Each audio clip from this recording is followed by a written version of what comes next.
Bonjour à tous, c'est Nicolas Pomarède. Alors oui, ne pas trader fait partie du trading. Qu'est-ce que ça veut dire cette phrase? Ça veut dire quoi? Ça veut dire que quand vous allez ouvrir votre plateforme de trading, quand vous allez ouvrir votre ordinateur, vous n'allez pas dès la première minute vous mettre à trader, appuyer sur le bouton acheter, appuyer sur le bouton vendre, prendre vos bénéfices, vos pertes, etc. Non.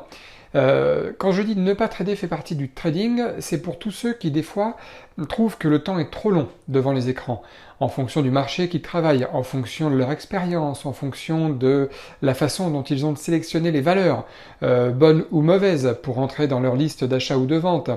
Et tout ça fait partie du métier. Des fois, ne pas trader, c'est la meilleure chose à faire.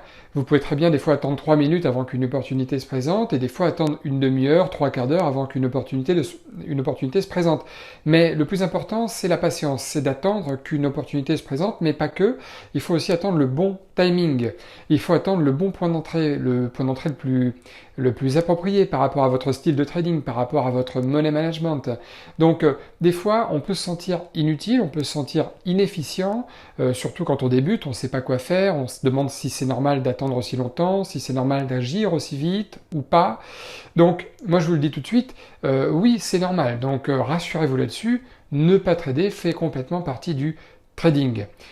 C'est normal parfois de trouver le temps long devant les écrans, quand on n'y connaît rien, quand on démarre, quand on ne sait pas quelle valeur sélectionner, quand on ne sait même pas encore quel marché choisir, qui nous convient le mieux, qui nous convient le mieux à notre personnalité.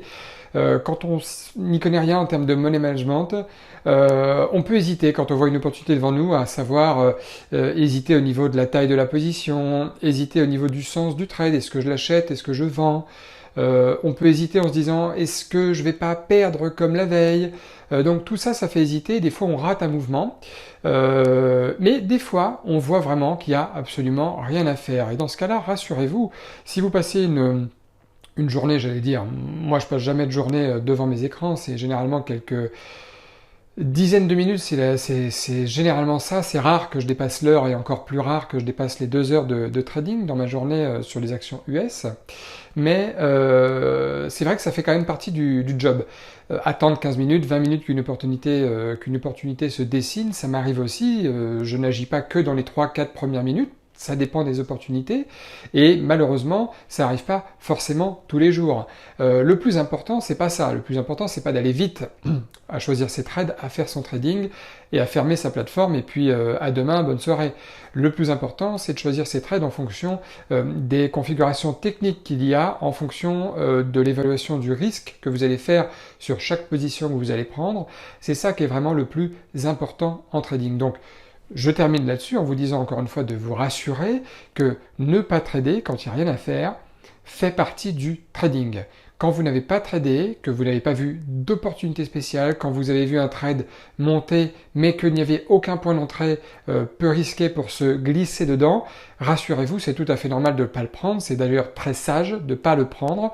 S'il n'y a pas un pullback intéressant, s'il n'y a pas une consolidation peu risquée qui nous invite à nous mettre dans le mouvement, vaut mieux éviter de le prendre. Et puis évidemment, il y a des fois où il n'y a rien à faire, ce qui est assez rare sur les actions américaines, je vous le concède, mais je dirais que une journée par mois en moyenne, ça m'arrive de ne pas trader peut-être, ou une journée ou deux, et de vraiment rien voir du tout, et d'essayer parfois de faire un petit scalp à droite, à gauche, mais c'est assez rare. C'est assez rare, je peux être amené à le faire, je peux ne pas le faire, et des fois, après une demi-heure, une heure, vraiment, j'ai rien fait du tout.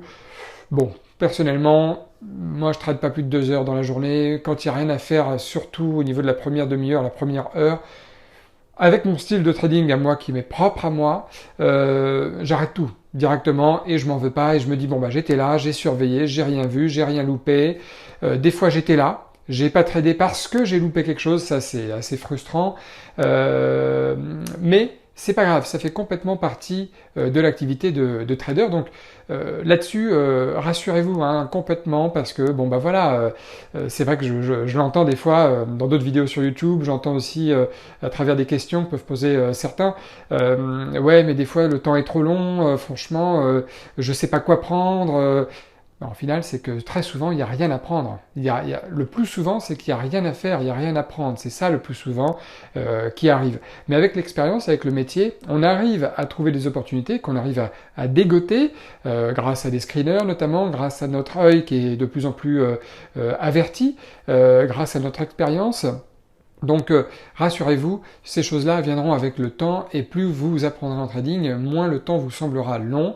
Euh, En tout cas, au niveau de l'attente pour trouver des trades, maintenant des fois le temps peut être long, le temps qu'un trade se fasse, même des fois ça peut durer 5-10 minutes, c'est très très long parce que des fois le trade ne va pas forcément dans le sens que vous auriez aimé au départ, des fois il finit par y aller, des fois il finit par échouer malheureusement, mais ça fait vraiment partie du job. Bon écoutez, j'espère que vous avez aimé la vidéo. Comme d'habitude, n'oubliez pas de la liker. Et puis surtout, laissez-moi un commentaire. Abonnez-vous également. Et puis je ne le précise pas toujours ça, mais c'est important. Appuyez sur la petite cloche, comme ça vous recevrez directement les vidéos à chaque fois que je les poste. En ce moment, j'en poste 2-3 par semaine. En tout cas, j'essaye. Et c'est important pour vous, c'est important pour moi. Si vous souhaitez aussi avoir plus d'infos, plus de contenu, n'hésitez surtout pas à continuer à poser vos questions. Ça m'intéresse beaucoup. Et puis moi, je vous dis à bientôt pour une nouvelle vidéo. Bonne journée à vous. Ciao.